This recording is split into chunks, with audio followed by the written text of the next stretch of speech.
Merci Monsieur le Président.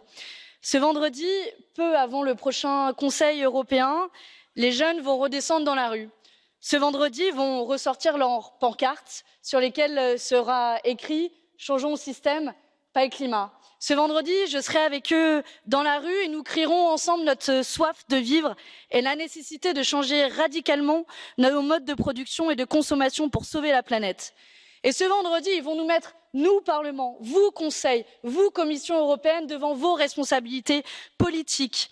Alors que le prochain Conseil européen doit définir la stratégie de long terme que l'Europe présentera au monde à la COP25, il faut que la voix de ces jeunes soit entendue dans le brouhaha des marchandises de coin de table. L'objectif de neutralité carbone que l'Europe s'est fixé ne résoudra pas tout, car il repose sur plusieurs biais hasardeux. D'abord, nous ne maîtrisons pas la capacité d'absorption des puits de carbone naturels et les terribles drames de la forêt amazonienne nous l'ont rappelé. Ensuite, nous ne pouvons pas reposer notre avenir sur les technologies de capture du CO2 dont nous n'avons aucune assurance qu'elles pourront être déployées à grande échelle. Enfin, il serait hypocrite de délocaliser nos émissions de gaz à effet de serre hors d'Europe, ce qui évidemment ne changerait rien à l'équation mondiale du changement climatique, et c'est le cas de la France qui double ainsi son empreinte carbone.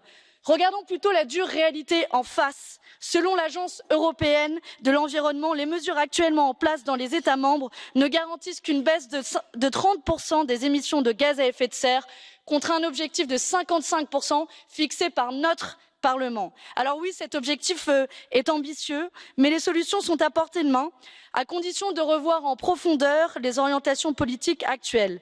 L'annonce d'un plan de rénovation énergétique des bâtiments est une bonne chose, ainsi que la décision de la Banque européenne d'investissement d'arrêter de financer les fossiles, contrairement à ce que pense l'extrême droite, dont on reconnaît bien là qu'ils ne sont jamais du côté des peuples et de la planète.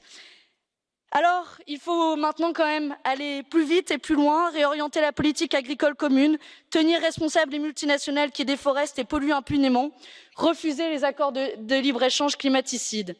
Le Parlement européen doit assumer toute sa place dans ces décisions stratégiques et dans l'élaboration d'un plan de financement crédible de la transition écologique. C'est un des enjeux clés du cadre financier pluriannuel à l'agenda du Conseil. Se donner les moyens de lutter contre le changement climatique, mais aussi contre les inégalités. Et pour cela, il ne faut pas déshabiller Pierre pour habiller Paul, en coupant dans les budgets de la cohésion et de l'agriculture, comme vous l'avez confirmé, Monsieur Timmermans. Il faut assumer des priorités politiques, le climat et la solidarité, plutôt que l'aventure dangereuse et hors de prix de l'Europe de la défense. Et la solution est simple, aller chercher l'argent là où il est, en créant des nouvelles taxes sur le bilan écologique et social des produits importés, sur les transactions financières, mais aussi sur les grandes entreprises multinationales qui ne payent pas leur juste part d'impôts. Alors, chers collègues, pour conclure, quelques avancées timides ont été obtenues dans le budget 2020 sur le climat, car le Parlement a refusé de se coucher directement devant le Conseil. À nous d'être réellement ambitieux dans les négociations en cours pour que le prochain cadre financier pluriannuel soit enfin à la hauteur des défis environnementaux et sociaux du siècle.